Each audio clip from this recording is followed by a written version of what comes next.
In this tutorial, we'll paint a daylily. Start by shading in the background.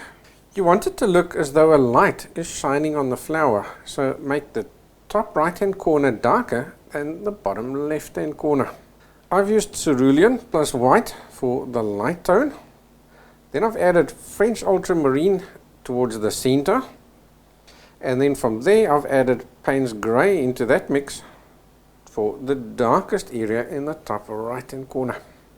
Also notice that I've masked off the flower to ensure the area stays clean. You can do that using clear cover or masking tape. If you don't blend the background perfectly smooth, that'll give you a lovely smoky effect.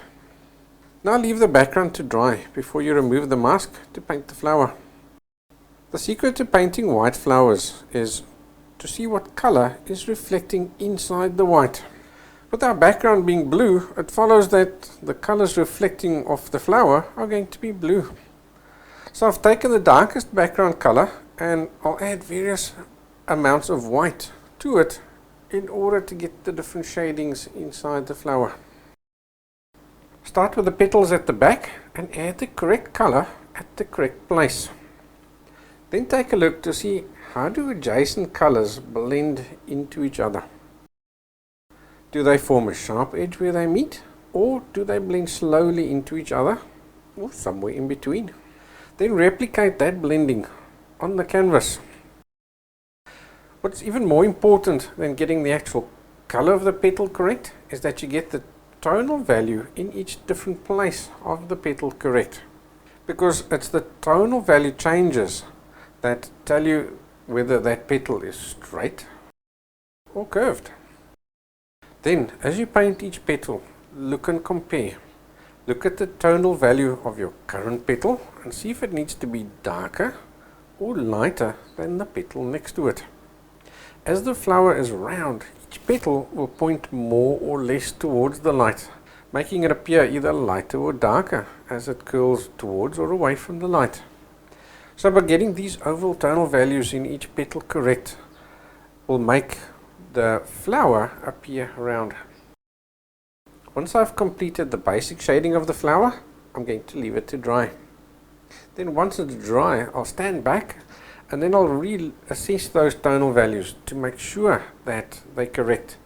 If they're not, I will do little color washes to adjust lighter or darker where necessary. Okay, let's move on to the stem. Here I've used sap green and white to shade in the roundings. If it's a little bit too bright, I'll add a touch of the opposite color, which is red, just to tone down the color. I've used a soft fine liner brush to do the shadings in this area. With the new color on the canvas though, I now know that it's going to reflect inside my white flower. So I'll carefully look at the photograph to find where are those greens reflecting. I then use the tiniest amount of green on a soft full-bit brush to glaze these green reflections onto the correct places of the flower. Notice how alive the flower looks with these lovely contrasting reflections painted in. Just don't overdo these reflections though. They need to be subtle or the effect doesn't work. Now we can start working on the stamen. I paint these stems with neat white, and the center green one I just add a tiny touch of sap green into the white. For the yellow bits, start off by blocking in the darkest colors you can see on each one.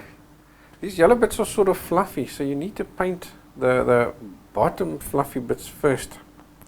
So for those dark guys, I've used yellow ochre, and then I've also used some of the stem green and a touch of red into it. Now we're going to gradually make these guys look fluffy by dabbing a lighter and lighter dots onto them. Make sure each subsequent set of dots is quite a bit lighter than the previous, otherwise you won't see the difference and then it'll just all flatten out again.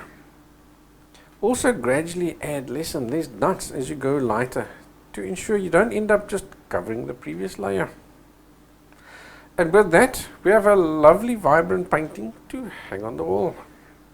So if you enjoyed this tutorial, please like and comment below, and of course don't forget to subscribe for more.